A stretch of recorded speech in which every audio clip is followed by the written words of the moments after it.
The evening air was heavy with exclusivity as Marcus and Alicia drove up the long, winding road toward the prestigious Wellington Heights Club. The ivy-covered gates opened slowly, almost ceremonially, revealing a sprawling property bathed in golden light from the setting sun. Luxury cars lined the circular drive, polished until they gleamed, while uniformed staff rushed to open doors and take coats. To anyone looking in, this was the pinnacle of elegance, the kind of place whispered about in magazines and dreamed of by those who never quite received an invitation. Marcus adjusted his tie nervously, though his confidence rarely wavered. He was a successful entrepreneur, known for his sharp mind and steady resolve, while Alicia radiated grace and poise in her flowing dress. Together, they looked like they belonged to any high society gathering. Yet, as they approached the entrance, there was a subtle tightening in the air. The doorman's smile faltered for just a moment, his eyes narrowing almost imperceptibly, before he caught himself and forced the grin back. Inside the grand lobby, crystal chandeliers sparkled overhead, and the scent of expensive cologne and polished wood filled the room. Conversations in clipped tones floated around them, laughter punctuating the air. Marcus guided Alicia toward the front desk, where a sharply dressed woman in her 40s, with perfectly styled blonde hair and a practiced smile, waited behind a marble counter. "Good evening," Marcus said warmly. "We're here for the members' dinner. Reservation under Williams." The woman glanced at the ledger in front of her, her fingers hovering but not moving. Her smile froze into something rigid, and her voice took on an edge that wasn't there before. "I'm afraid there must be some mistake. Membership is required for tonight's event." Alicia exchanged a puzzled look with Marcus. "Yes," she replied calmly. "We're aware. We applied months ago and were told everything was approved." The woman's gaze flickered over them quickly, assessing, judging. She leaned forward slightly, lowering her voice as if the act of denying them service needed to be cloaked in politeness. "I'm sorry, but your application didn't meet the criteria. This event is for members only." The words landed like a stone in Marcus's chest. Around them, people pretended not to notice, though a few heads turned and whispers started. Alicia straightened her shoulders, her calm expression hiding the sting of humiliation that threatened to burn through. "Criteria?" she asked, her tone still controlled. "Could you explain exactly what that means?" The woman gave a practiced laugh, one meant to dismiss further questioning. "It's complicated. Our board has very high standards, and unfortunately, not everyone is a fit for our community."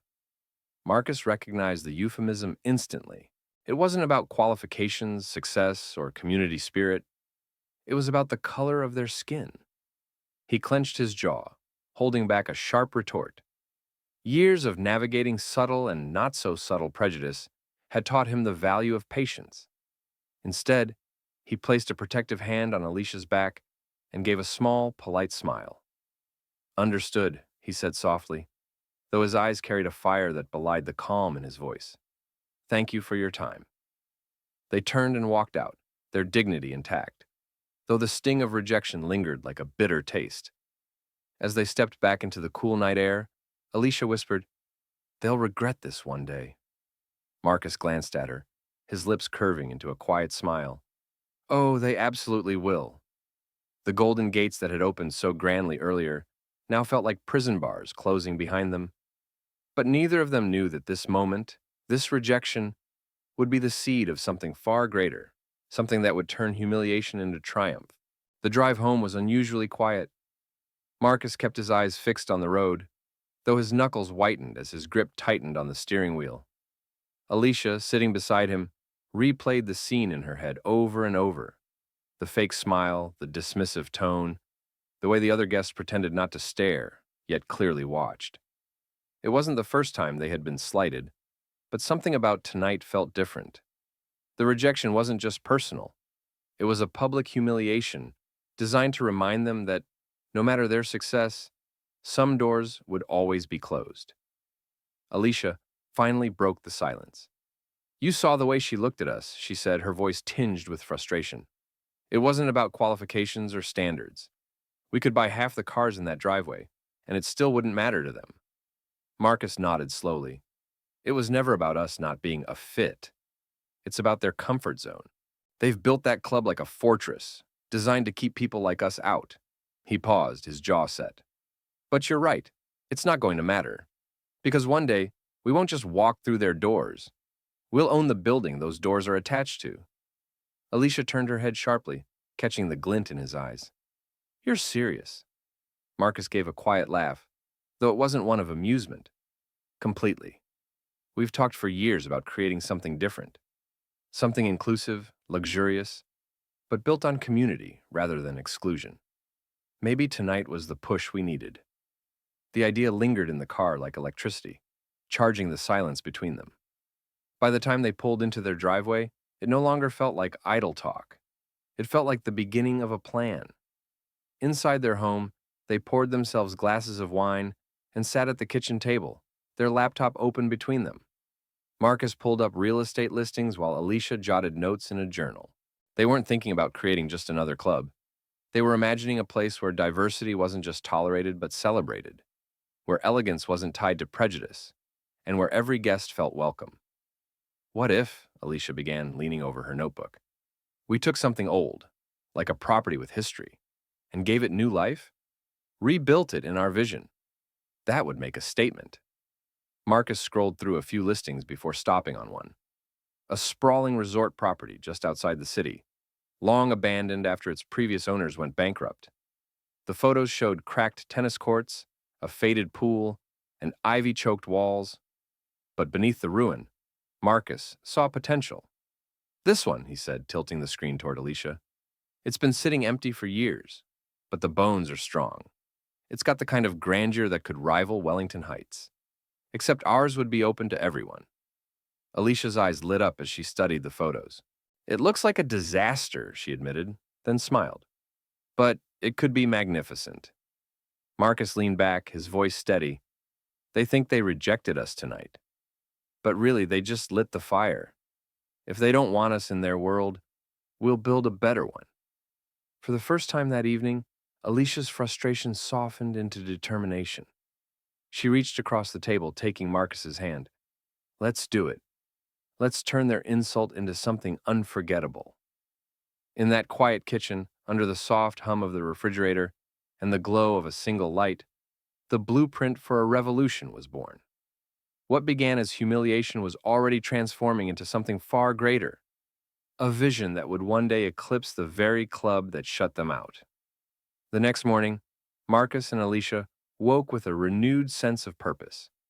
The sting from the rejection was still there, but now it carried a sharp edge of motivation. Over coffee, they began sketching out a vision. Not just vague dreams, but real steps toward making their idea happen. They called in favors from friends in architecture, hospitality, and finance, people who had quietly supported them over the years. These were individuals who had also felt the sting of exclusion, who knew what it meant to be told you didn't belong in spaces you could afford 10 times over. When Marcus explained what he and Alicia wanted to build, the responses were immediate and passionate. Finally, said Jason, a black architect they had known since college. Do you realize how many of us have been waiting for something like this? A place where excellence isn't limited by a gatekeeper's bias? Alicia smiled at him over Zoom, her notebook filling with names and offers of help. That's exactly what we're building. Luxury without exclusion. Meanwhile, Marcus spent the afternoon walking the grounds of the abandoned resort they had found the night before. The cracked marble tiles of the old lobby echoed under his steps. Dust-coated chandeliers that once sparkled with elegance, and vines crawled through broken windows. Most would have seen decay. Marcus saw a sleeping giant waiting to be woken. Standing in the overgrown garden, he closed his eyes and tried to picture it. Families laughing by a restored pool, elegant dinners on the terrace with people of every background mingling freely, art and music festivals lighting up the night instead of silence. It wasn't just a resort in his mind, it was a community reborn. When he returned home, Alicia was waiting, her eyes eager for his impression. Well, she asked. Marcus dropped the keys on the counter and leaned against the doorframe, a grin spreading across his face. It's perfect. Broken, but perfect. Exactly what we need. Alicia nodded. Then we'll fix it. piece by piece, together. That night, the couple worked late into the evening, drafting proposals and outlining a plan to secure investors. They weren't naive.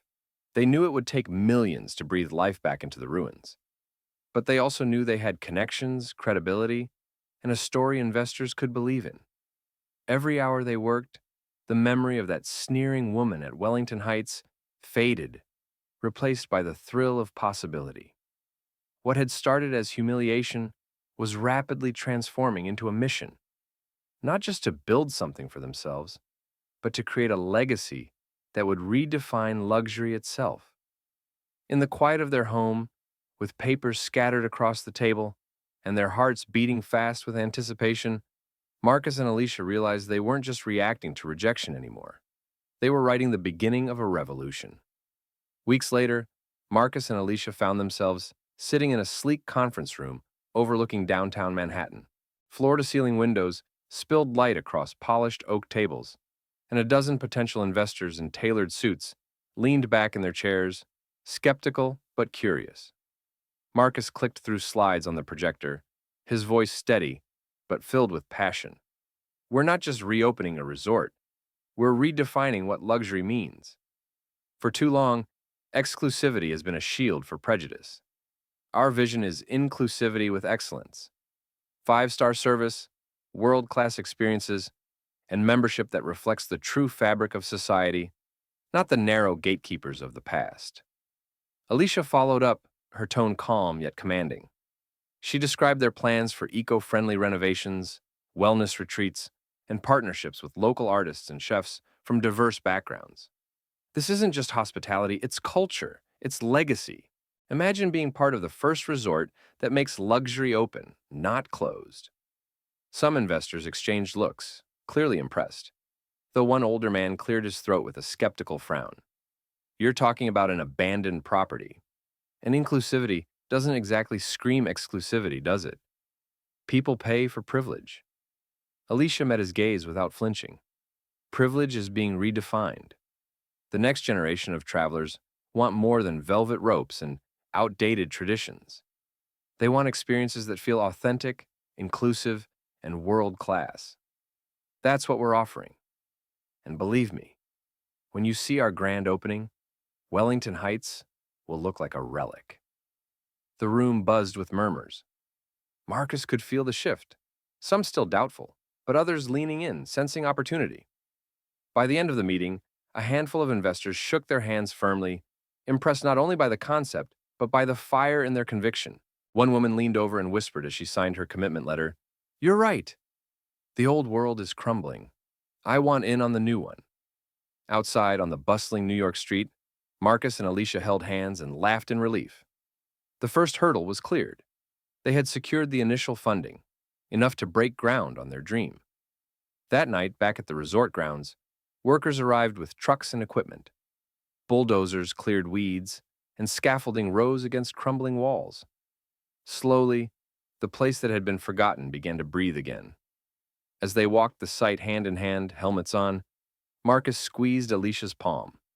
"This isn't just about proving them wrong anymore," he said quietly, watching the floodlights illuminate the once abandoned lobby. Alicia smiled, eyes fixed on the rising scaffolding. "No," she replied. "It's about proving what's possible."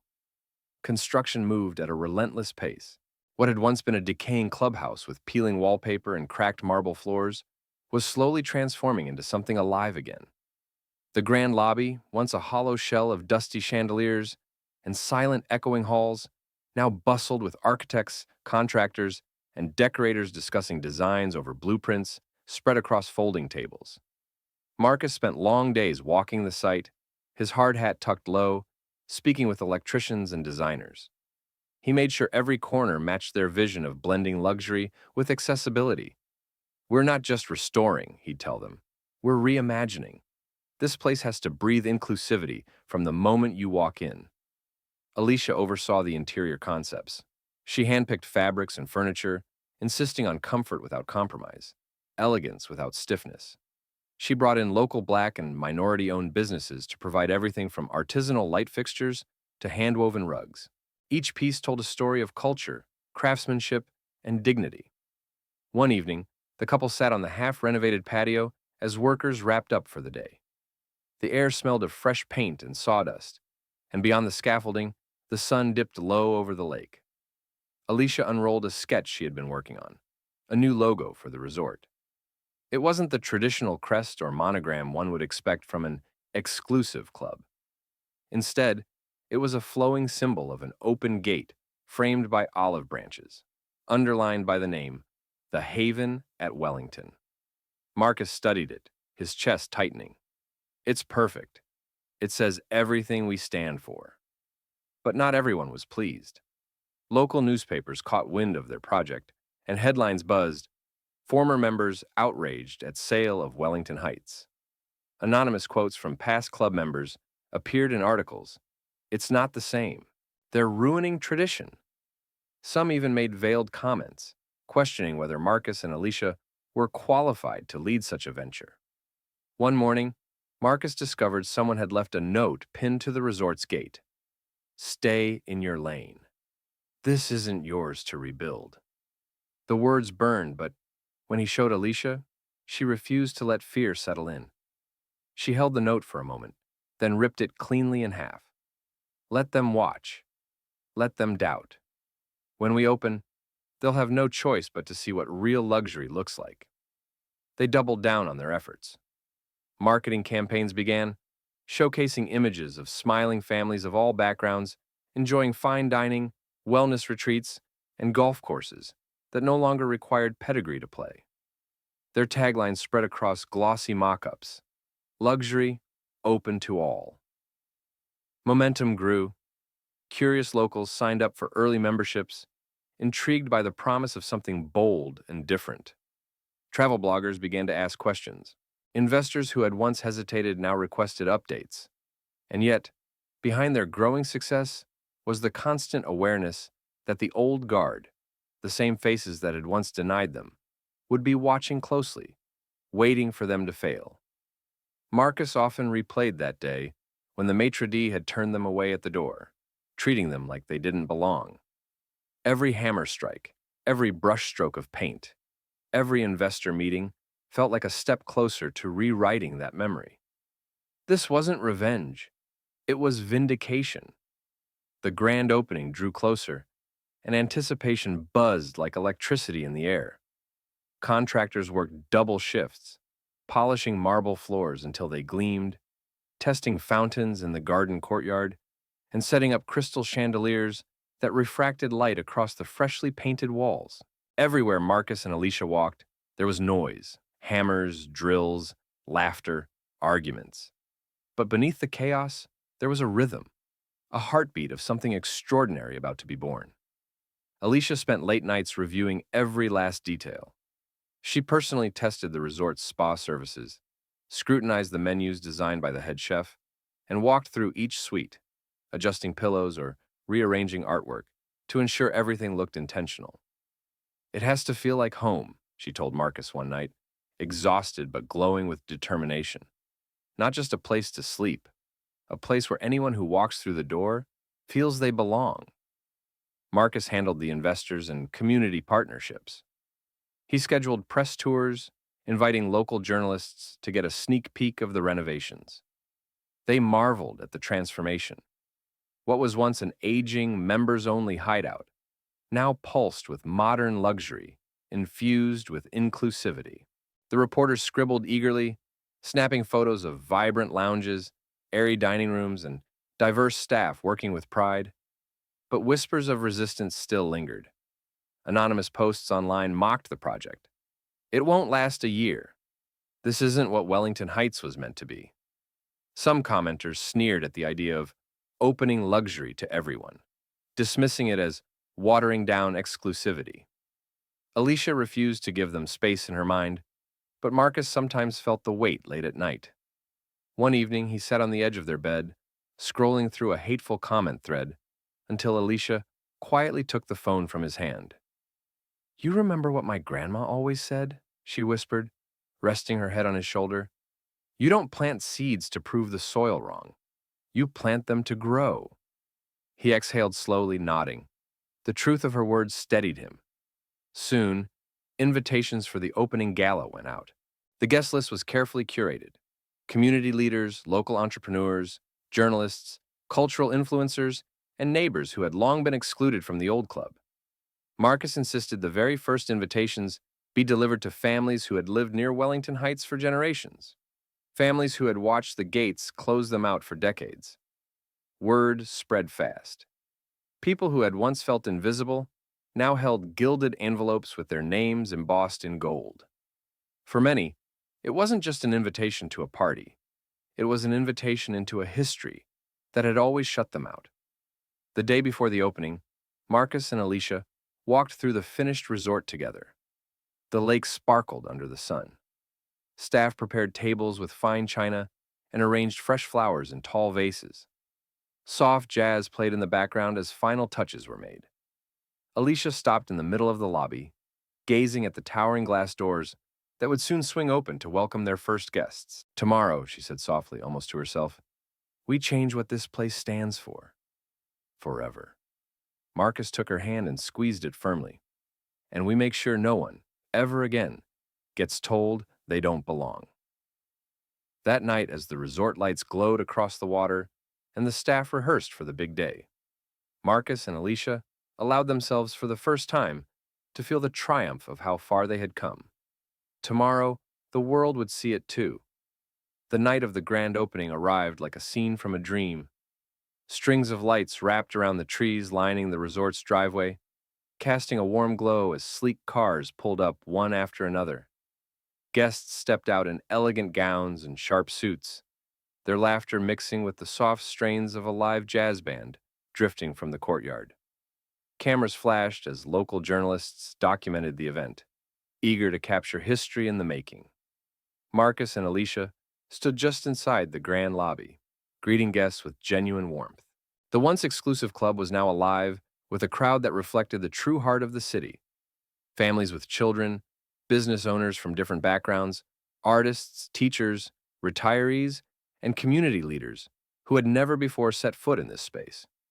But among the throng of smiling faces, a small cluster of familiar figures appeared, former members of the old club. Dressed impeccably, their eyes darted around with thinly veiled disdain. Whispers rippled through them as they spotted Marcus and Alicia. One man muttered, "Unbelievable. This place used to mean something." When Marcus stepped forward to shake his hand, the man refused, lifting his chin instead. The tension was palpable, but Marcus simply smiled. "Welcome," he said firmly, his voice calm but unyielding. "Tonight, this house belongs to everyone." As the evening unfolded, guests toured the resort, marveling at its transformation. Children played near the fountains, couples strolled through the candlelit garden, and the ballroom filled with music and conversation. For the first time, the space felt alive with joy, not exclusivity. Then came the moment everyone was waiting for. Marcus and Alicia stepped onto the stage in the ballroom to deliver their opening remarks. The crowd quieted as the spotlight found them. Alicia spoke first, her voice steady, but brimming with emotion. For years, these walls stood as a barrier, a place where some were allowed in and others were turned away. But tonight, that chapter ends. This resort is no longer a gate that separates. It's a door that opens.